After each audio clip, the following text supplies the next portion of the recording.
É com essa frase que talvez possamos ousar resumir parte da trajetória do cultuado cineasta, criador, autor e soberbo contador de histórias Alejandro Jodorowsky, uma das mentes mais criativas e fascinantes do mundo artístico. O seu fracasso mais doloroso mudou para sempre o rumo de sua carreira e deu origem ao que muitos consideram o mais singular e fantástico universo de ficção científica dos quadrinhos, o chamado Incalverso ou Jodoverso.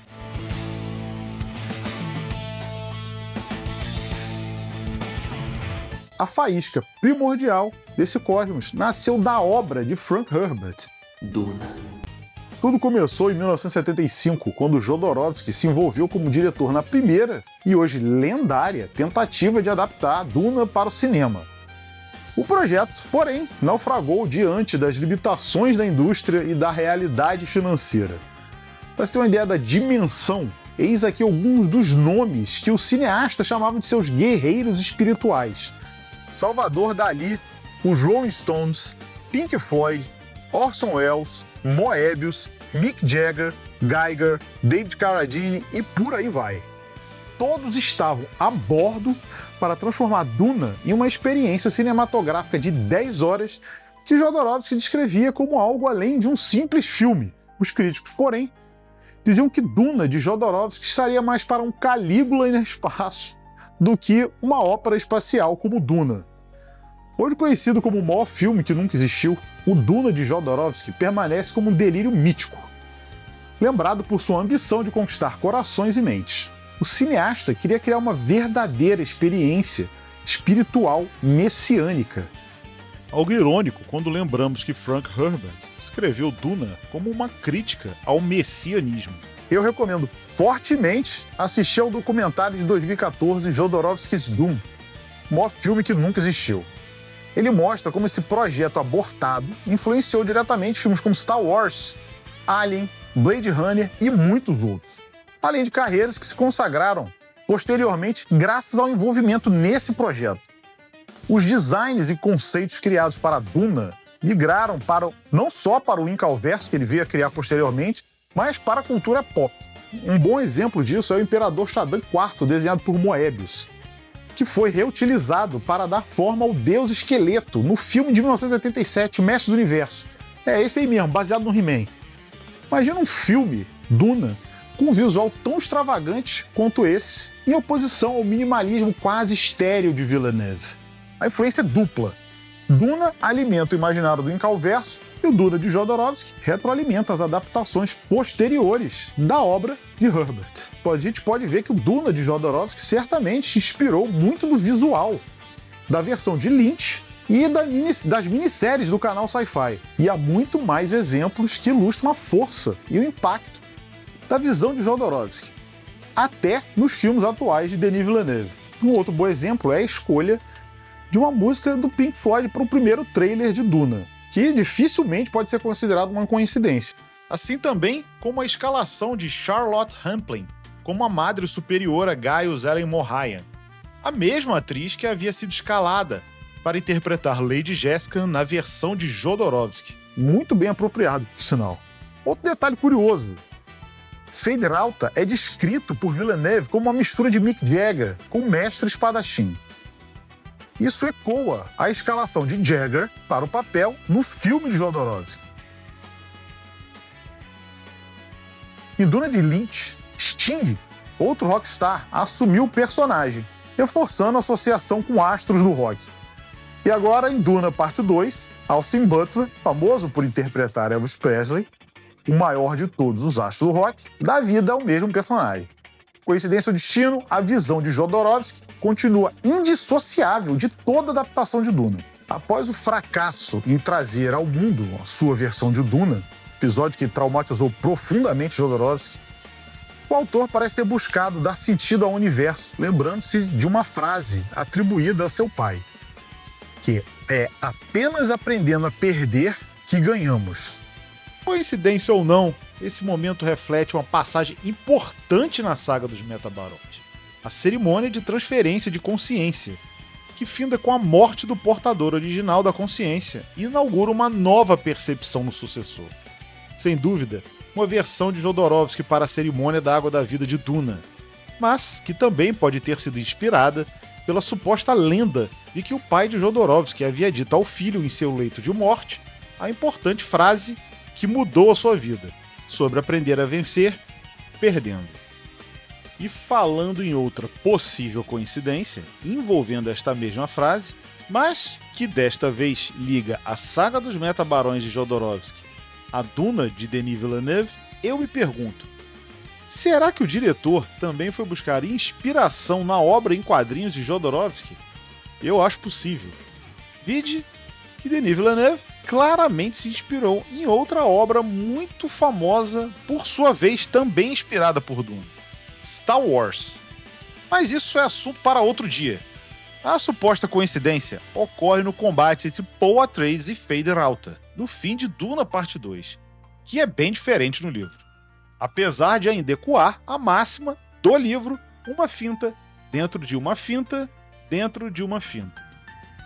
Esse duelo nos filmes é muito semelhante a uma outra luta em Casta dos Metabarões, na qual Berardi e Castaca deixa ser atingido para que seu oponente, Oton, acreditasse que o havia ferido, para assim atraí-lo e derrotá-lo com um ataque inesperado. Se analisarmos, o mesmo ocorre em Duna Parte 2, quando Paul se deixa atingir, para que Fade se distraia com uma finalização na parte superior. O Harkonnen achando que a luta era Paul tentando impedir um golpe em cima, quando na verdade era fatalmente golpeado embaixo pela mesma faca que havia perfurado Paul, perdendo a luta. Em Casta dos Metabarões é nessa ocasião que Berar diz que Oton luta melhor, mas só não o supera porque acredita que pode vencer sem sacrificar nada.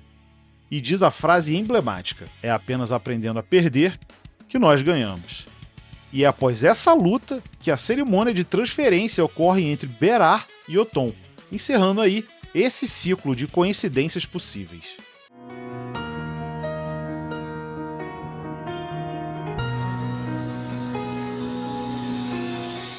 Mas vamos voltar ao Incalverso. Jodorowsky, então, convoca um de seus guerreiros espirituais do abandonado projeto de Duna, Moebius, um dos maiores artistas de quadrinhos e ilustradores do século XX, para dar vida à obra que se tornaria o Incal. Segundo o próprio Jodorowsky, todos os personagens da saga dos Metabarões ou de Incal estavam em gestação no storyboard de Duna. Ele mesmo diz isso. De fato, muitos conceitos criados para sua versão abortada de Duna reaparecem nessas obras, como ele mesmo relata no documentário, que eu, novamente, recomendo assistir, de 2014. E essas coisas não aconteceram só em Incal e Metabarões. Em Tecnopapas, por exemplo, Jodorowsky cria sua própria Jihad butleriana, que em Duna é uma cruzada contra computadores e máquinas conscientes, com o objetivo de desenvolver o ser humano, o papel de mente suprema. A narrativa de Tecnopapas apresenta um profeta espacial capaz de guiar seu povo a uma nova era livre dos males da tecnologia. No ciclo do Incalverso, corporações manipulam espiritualmente as massas por meio da tecnologia.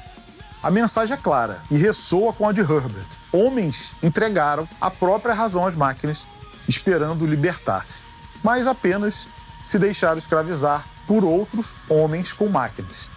E nessa cruzada nasceu uma nova civilização humana, um novo evangelho que tem em seu principal mandamento: não criarás uma máquina para imitar a mente humana. As semelhanças entre Duna e Incalverso são inúmeras.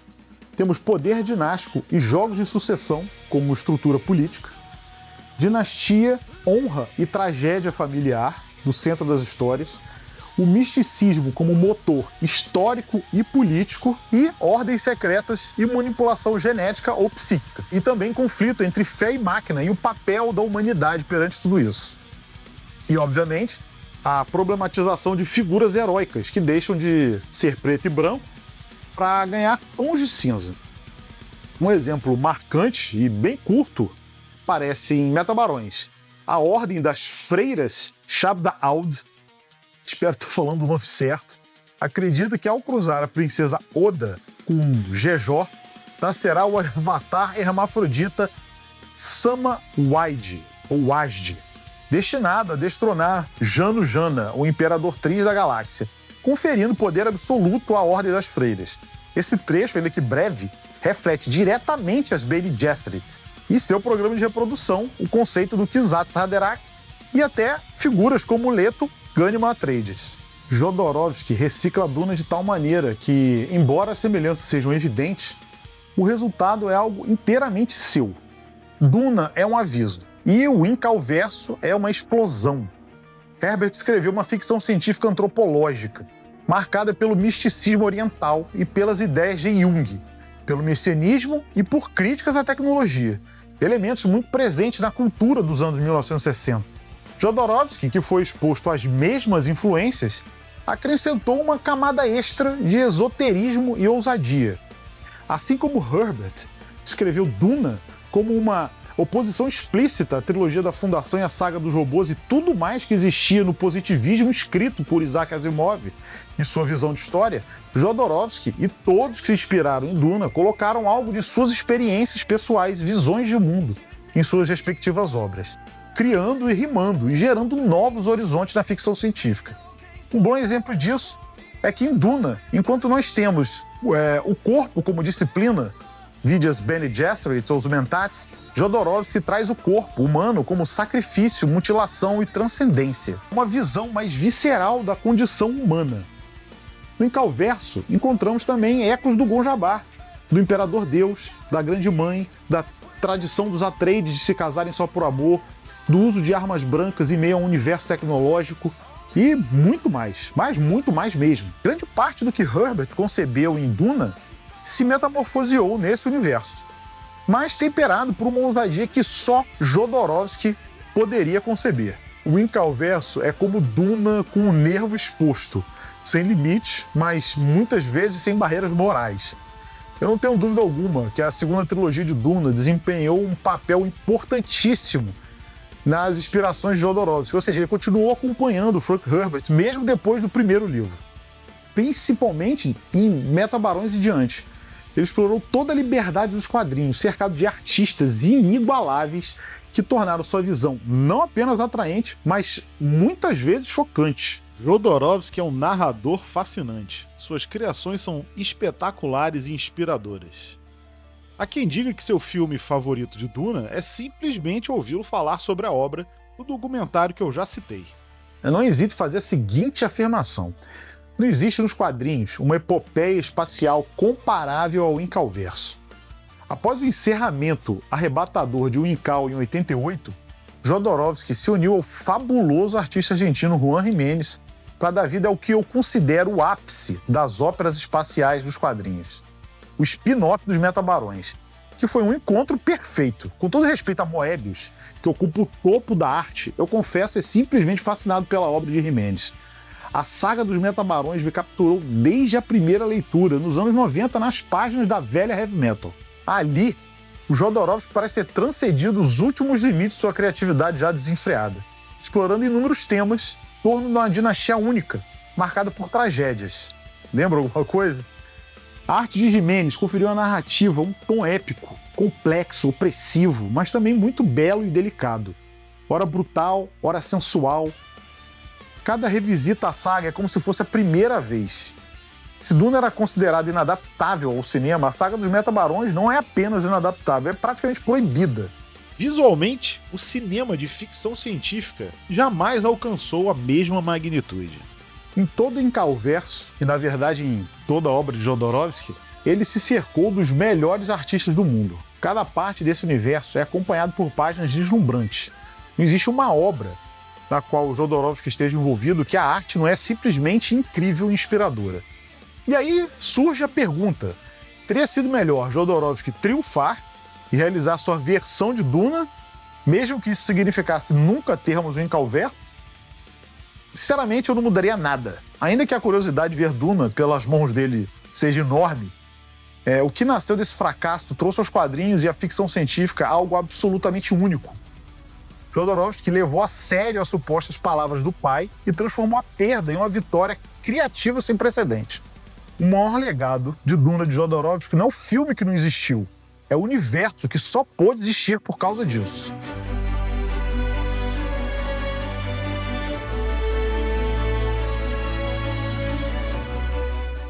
É interessante observar como cada autor vai colocando um pouco de si em suas obras, somando ao inconsciente coletivo da ficção científica ou de qualquer outro gênero, gerando cada vez mais inspiração às gerações que vão chegando.